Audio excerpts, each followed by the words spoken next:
যে বিগত ছিলেন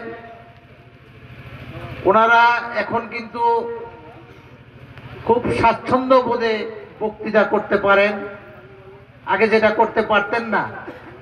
কিন্তু এলাকাবাসী এবং মুসল্লিয়ান কেরামের যদি না আসে তারা বক্তৃতা করবে কিভাবে, কোরআন হাদিসের কথা বলবে কিভাবে? এজন্য আমাদের আসলে ঈমান মজবুত করতে হবে, 5 ওয়াক্ত নামাজ পড়তে হবে। আজকে শেরপুরে গিয়েছিলাম এক জানাজায়, ইমাম সাহেব বলল জানাজায় হাজার হাজার লোক,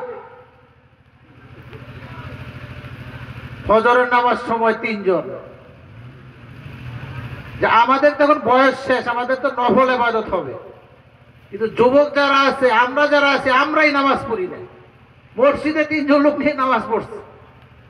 তা আমাদের যে এই যে সারা বাংলাদেশে আমাদের যারা ইসলামিক স্কলার, যারা ইসলামী চিন্তাবিদ, যারা কোরআন হাদিস গবেষণা করে, তাদের কথাটা শোনা আমাদের জরুরি এই জন্যই